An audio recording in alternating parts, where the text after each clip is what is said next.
Hello, everyone. I just read some kind of news now that is just not balanced. Honestly, I just hope and pray that this news is fake news or whatever they want to call it. Let it not be true because this is so heartbreaking. Let me just take on what a parallel fast are saying. They say terrorism victims left with no hope as Katsina government plans to purchase houses for repentant terrorists. Security experts condemns reintegration policy. Terrorists that have killed people, maimed people, committed all sorts of atrocity. They say they repented and they are buying houses for them. Why then do we have prisons in Nigeria? Kokuma open everything now. And let us all know that nothing is safe. No life, no property is safe in Nigeria. I don't get it. This whole terrorists, this reintegration of terrorists. How can you reintegrate people who have committed such atrocity? Where is the part of justice? Where is the part of where you're trying them and letting them pay for the crimes that they committed? Where do they even think about the victims? Okay, you came, you'll be seeing someone that took knife and cut your loved one's throat in front of you. Because some of these terrorists, you see how wicked they are. They deliberately will do certain things in your presence. For example, the woman that was doing naming ceremony, that terrorists went there and they asked the husband to kill the child that they were doing, the newborn. The husband refused. They asked the wife to kill the child, the newborn. The wife refused. Then they now took the knife. They killed the husband and they killed the child in front of the woman. So this woman now tomorrow will be sitting down. She will now see someone that they now say is repentant terrorist. The person that did this atrocity to her did not face the law, was not punished, was not sentenced. Then they will now say that the person has repented. They are even building house for the person. And she should just sit down. Hey. Do we know that the destruction that these people are doing right now is the kind of destruction that even the generation unborn are going to face the repercussion? Because they are destroying our society, they are destroying our nation with all of this that are going on. Many people have been going through so much.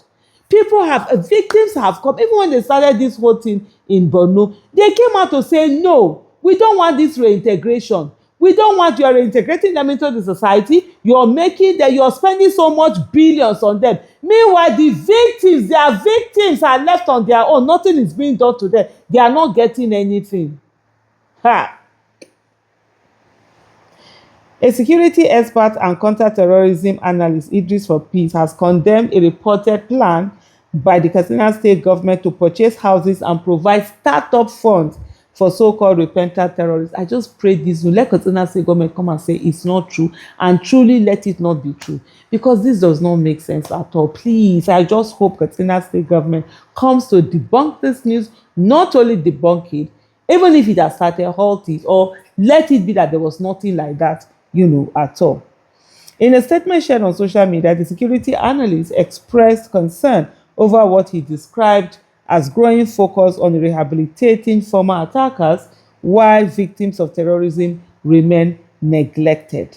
He alleged that the proposed policy would involve providing housing and financial support to individuals who previously engaged in violent attacks, adding that such measures raise serious questions about justice and fairness. According to him, many victims of terrorism and banditry in affected communities are currently left without shelter, financial assistance, or structured government support.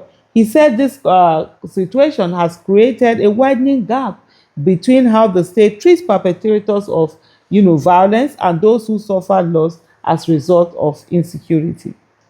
The expert warned that prioritizing rehabilitation packages for repentant terrorists without adequate support for victims would deepen public frustration and erode trust in government intervention. Just to even say, what then stops people for just going out and committing atrocity? When they commit, they come back and say they've repented, and then they'll be taken care of. Since you'll be there, you are a law-abiding citizen. They will not take care of you. They will not bother about you. But when you carry arms against the state, they will come at you. Peaceful protesters, unarmed protesters will be on the street They will bring all the security agencies and whatever to come, but when armed terrorists, there will be no security agencies to go. In short, they will even be begging them, cajoling them, instead of going after them and taking them out. There is no, as it is right now, there is no political will to end this terrorism. My fellow citizens, election is coming again. Every year we think that it's none of our business. It is all our business. Oh. If you want this thing, let's have it. We cannot continue with this nonsense. And people think that because they pray it will not happen to them, it's only a matter of time. Oh. As long as nothing is done, it's done to the neighbor, to the next one. It will be getting closer and closer and closer to you. And for people that think Nigeria cannot happen to them, and they laugh. Anyway, he further argued that victims continue to live in hardship and displacement with little or no clear pathway to recovery or reintegration. The statement has continued to generate reactions online, with discussions centered on the effectiveness of rehabilitation policies in addressing insecurity in the Northwest region.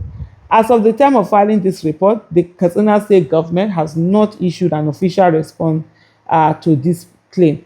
Honestly, for me, I am wishing that they have this official response that say no, no, no, no, no, this thing is not, it is not factual, it is not true, nothing like that. Anything other than that, let me even remove this, my glasses. Anything other than that, everything is wrong. We cannot continue like this. A nation that does not prioritize its citizens until they carry arms is not a nation that is ready to develop. Because let me tell you something, monopoly of violence is supposed to only be with the state, and it should be done in a measured and structured manner that is legal and lawful and not against human rights. That's why it is only the state that has police that should carry guns, have soldiers, and can sentence one to death if somebody commits a crime that warrants that and all of that, or sentence one to life imprisonment and all of that. That monopoly to be able to say, oh, they will do, there is something, it's only state, and it must be used measuredly. When you now put it, a state that now allows that, oh, anybody that carries gun, that is only when they will negotiate with them, then you're putting up your country for a lot of danger. I always tell people, it's when you talk about this protest, Nigerians are cowards, they cannot protest. The ones that are carrying gun and killing people, it's also protesting, they are protesting in their own violent way. They refuse to do it in the peaceful way. And guess what? Those are the people that from time to time Nigeria want to listen to. And that's why most time when you see people who say, oh, they are going to, whether negotiators for terrorists, whatever, sometimes when they talk, you feel like slapping them because they seem to be speaking for the terrorists. It's just that when you see that the person is telling you this is what Nigeria has done, you better be like, because most people, when they don't get justice, some people are ready to forgive and forget. Others want to take the laws into their hands. For how long are we going to continue like this? Thank you for watching.